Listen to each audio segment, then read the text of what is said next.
તો નવસારી જિલ્લામાં છેલ્લા 24 કલાકમાં મેઘો મુશળધાર વરસ્યો છે।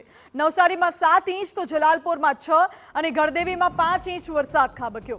નવસારી ખેરગામમાં સિઝનનો સૌથી વધુ 65 ઇંચ વરસાદ ખાબક્યો છે, જ્યારે વાંસદા તાલુકામાં સિઝનનો સૌથી ઓછો 44 ઇંચ વરસાદ નોંધાયો છે।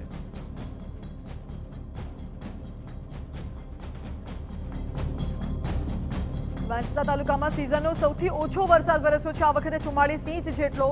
જ્યારે નવસારી તાલુકા જિલ્લાની વાત કરવામાં આવે તો જિલ્લામાં વધુ વરસાદ નોંધાયો છે। છેલ્લા 24 કલાકમાં તો મેઘો મુશળધાર વરસ્યો અને આ દ્રશ્યો જ્યાં નદીઓમાં ઘોડાપૂર આવ્યા હોય, ખેતરો બેટમાં ફેરવાયા હોય તેવા દ્રશ્યો।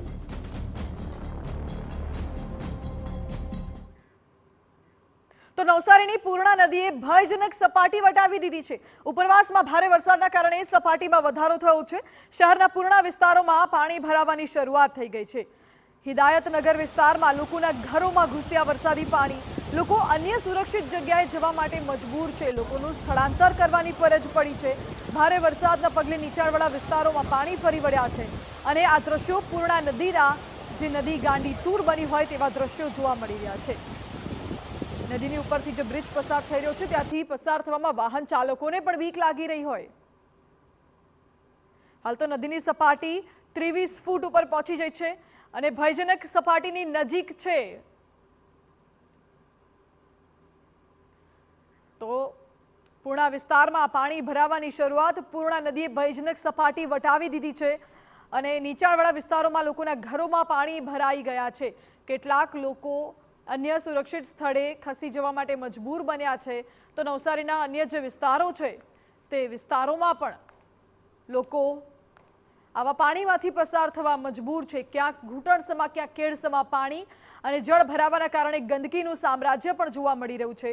લોકોને રોગચાળો ફાટી નીકળવાનો પણ ભય છે અને આ તરફ લોકોમાં ક્યાંક ને ક્યાંક તંત્ર સામે રોષ પણ છે, કારણ કે જ્યારે પ્રી મોન્સૂન કામગીરીના મોટા મોટા દાવાઓ તંત્ર કરતું હોય છે, પરંતુ વરસાદ આવે ત્યારે તંત્રની બધી જ પોલ ખુલ્લી પડી જતી હોય છે અને તેના આ પુરાવા આપ સ્ક્રીન ઉપર જોઈ શકો છો।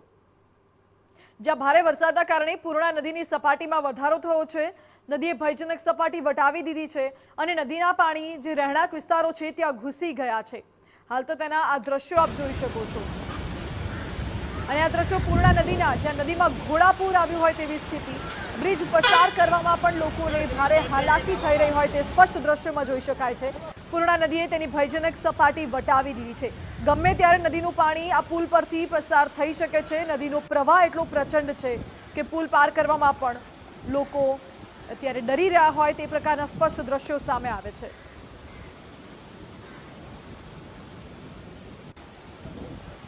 નવસારીની પૂર્ણા નદીમાં ઘોડાપૂરની સ્થિતિ નિર્માણ થઈ છે। ભયજનક સપાટી વટાવતા નવસારી શહેરને ધમરોળી નાખ્યું છે।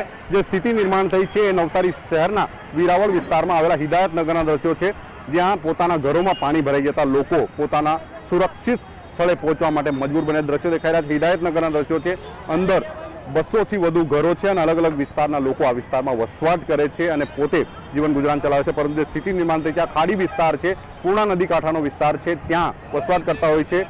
આ જે દ્રશ્યો નિર્માણ થયા છે ત્યાં લોકો પોતાના ગંતવ્ય સ્થળે પહોંચવા માટે જે કંઈક મજબૂર બન્યા છે। અહીંના જે કંઈક અલગ અલગ વિસ્તારમાં દર વખતે પાણી ભરાય છે। કેટલાક લોકો સાથે વાત કરીશું કે આ વિસ્તારમાં કેટલા પાણી ભરાયા છે, આ કેટલા પાણી ભરાયા છે, અંદર કેટલા પાણી ભરાયેલા છે? અડધો ફૂટ છે પાણી, અડધો આવી જાય કમા સુધીના। હા, કેટલાક લોકો અંદર રહે છે? અંદરથી 700 ઘર છે। કેટલા વાગ્યાથી પાણી ભરવાની શરૂઆત થઈ છે? 7 વાગ્યાથી। 7 વાગ્યાથી પાણી ભરવાની।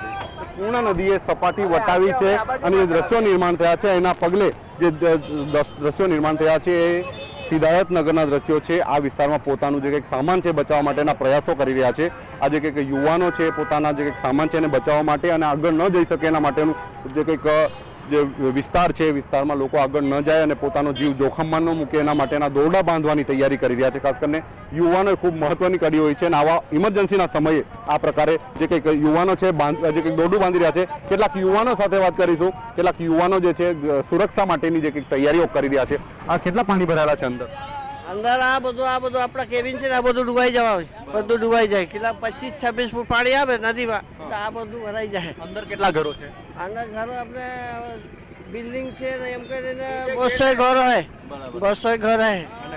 તમે યુવાનો કેવી રીતે મદદ કરી રહ્યા છે ખાસ કરીને આ આ વિસ્તારમાં? બધું મદદ કર્યું છે ને, હવે ઉઠીને બધું બધાને મદદ કરું, ત્યાંથી બધું બહાર નીકળાવ એ બધું મદદ કરું. આ બધું માનતો છે, આ બધું કોઈને નુકસાન નહીં થાય એવું બધું કરું.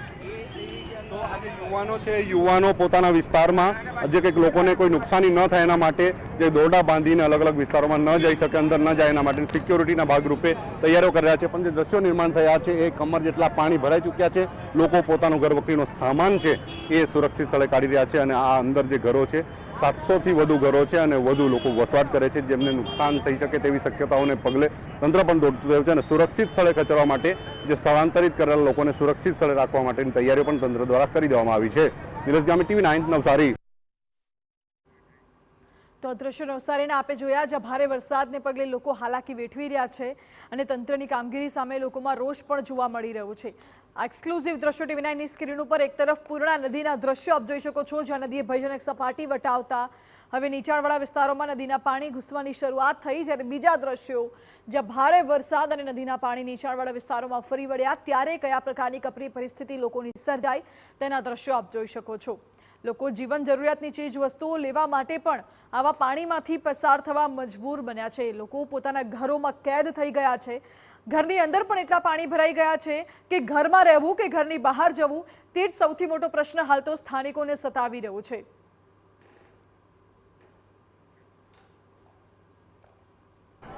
સુરત અને તાપી જિલ્લાના કેચમેન્ટ એરિયામાં ધીમાર વરસાદના કારણે નવસારી જિલ્લામાં નજીકથી વહેતી પૂર્ણા નદીની સપાટીમાં વધારો થયો. દ્રશ્યો દેખાઈ રહ્યા છે એ 23 ફૂટ.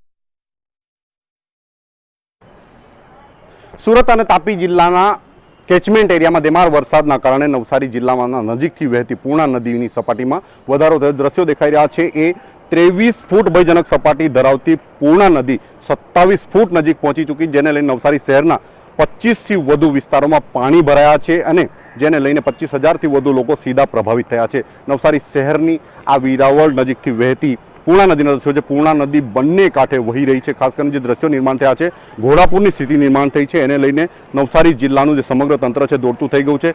સમગ્ર જે કંઈક પૂર્ણા નદીનો કેચમેન્ટ એરિયા છે, જ્યાં જુઓ ત્યાં પાણી જ પાણીની સ્થિતિ નિર્માણ થઈ છે.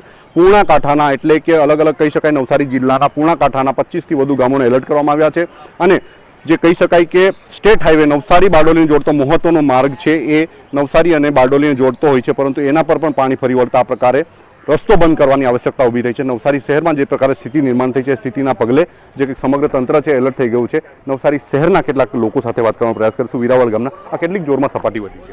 આ લગભગ 2-2.5 કલાકમાં 5થી 6 ફૂટ જેટલી સપાટી વધી ગઈ છે. ખૂબ જ આવું કોઈ દિવસ થતું નહીં હોય છે, પણ આ બહુ એક્સ્ટ્રીમ લેવલ પર સપાટી વધી છે. કે 6-6:30 વાગે એલર્ટ આવ્યું હતું કે પાણી વધશે એવું લાગતું હતું, મહુવાથી મેસેજ હતો અને પછી આ લગભગ 2.5-3 કલાકમાં 6 ફૂટ તો વધી જ ગયું છે. કેટલાક લોકોને સીધી અસર થાય છે? આ પાણી 27 ફૂટ થઈ ગયું છે. 27 ફૂટ થઈ ગયું છે એટલે અમારા વેરાવળ ગામના બી પાછળનો જે વિસ્તાર છે, જે ખાડી વિસ્તાર છે, એમાં આવી જ જાય છે પાણી. ઓકે. અને આ બીજા જે વિસ્તારો છે રંગુનગરથી માંડીને રંગુનગર, કાશીવાડી, દાંડીવાડ, બધા જ એરિયામાં, આપણે શાંતાદેવી રોડ, બધા જ એરિયામાં પાણી આવી જ જાય છે. આટલું 25-26 ફૂટ થાય એટલે બધા જ એરિયામાં આવી જ જાય છે પાણી. કેવું આપણા ગામના લોકો કેવી સાવધાની રાખી રહ્યા છે? ખાસ કરીને યુવાનો તો તત્પર હોય જ છે કાયમ. કોઈ પણ અમારી પરિસ્થિતિ હોય તેને પહોંચી વળવા માટે અમારું વેરાવળ ગામ કાયમ જ એ બાબતમાં તો અગ્રેસર હોય જ છે અને બધાનું સંગઠન પણ સારું છે, વ્યવસ્થિત છે. જે સપાટી વધી જે ઝડપે એ જોરમાં વધશે શહેરમાં એવું લાગે? હવે ઉપરથી તો મેસેજ છે કે વધી શકે એવું છે, જોઈએ શું થાય છે હવે. ઓકે. તો ખાસ કરીને નવસારી શહેર માટે ખતરાની ઘંટી સમાન આજે સપાટી વધી છે. 2 કલાકમાં 5 ફૂટથી વધુ સપાટી વધી, જેને લઈને નવસારી શહેરના 25થી વધુ ગામના લોકોને એલર્ટ કર્યા છે અને 12થી વધુ વિસ્તારોમાં પાણી ભરાયા, જેને લઈને સીધા 25,000થી વધુ લોકો પ્રભાવિત થયા છે. જનજીવન અસ્તવ્યસ્ત થયું છે અને અલગ અલગ વિસ્તારના અધિકારીઓ છે, લાઇઝનિંગ ઓફિસરો બનાવવામાં આવ્યા છે. એને લઈને તંત્રના અધિકારીઓ છે કામે લાગ્યા છે. અનિચ્છનીય ઘટના ઘટે તેને પહોંચી વળવા માટેની તૈયારી પણ તંત્ર દ્વારા કરી દેવામાં આવી છે અને નવસારી જિલ્લાનું વહીવટી તંત્ર SDRFના સંપર્કમાં છે. SDRFની એક ટીમ નવસારી જિલ્લામાં તૈનાત છે અને સ્થળાંતરિત કરેલા લોકોને સુરક્ષિત સ્થળે ખસેડવા માટે અને એમની માટેની વ્યવસ્થાઓ કરવા માટેની જે કંઈક તૈયારીઓ છે એમાં સમગ્ર જિલ્લાનું તંત્ર જોતરાઈ ગયું છે. નીરજ ગામી, TV9 નવસારી.